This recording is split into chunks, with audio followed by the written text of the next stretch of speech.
don't skip the steps in your chain of analysis. Now, what does that mean? It means you're losing valuable marks by not fully explaining your points. It's about building clear, step-by-step explanations that takes the examiners through every link in your reasoning. Here's an example to show you what I mean.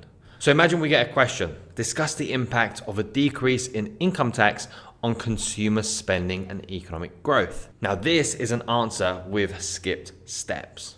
A decrease in income tax increases consumers' disposable income, allowing them to spend more. This increase in consumer spending boosts economic growth as businesses respond to higher demand. Now, you might do something of a similar nature to this, but of similar lengths. You might go increase in consumption, therefore an increase in aggregate demand, increase in economic growth. That's not enough.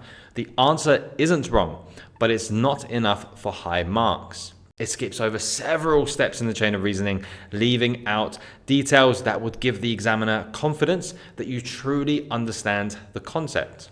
Now, this is an answer with full chain of reasoning.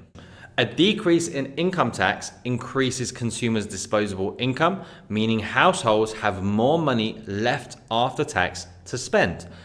Now, with this additional income, consumers are more likely to increase their consumption of goods and services, especially on discretionary items that they may not have afforded before.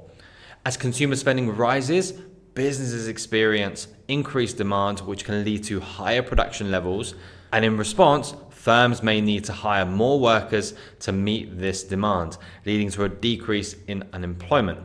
Now, this in turn further boosts consumer confidence and spending as more people are employed and have stable incomes. This cycle of increased spending and production ultimately stimulates economic growth, as seen through a rise in GDP.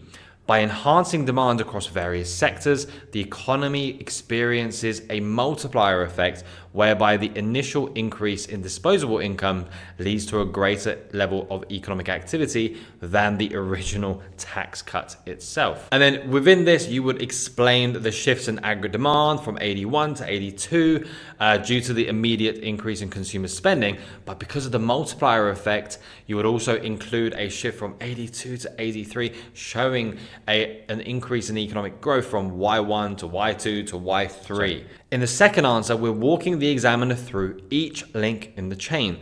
We're not jumping from disposable income to economic growth in one leap. Instead, we're explaining how each step connects to the next.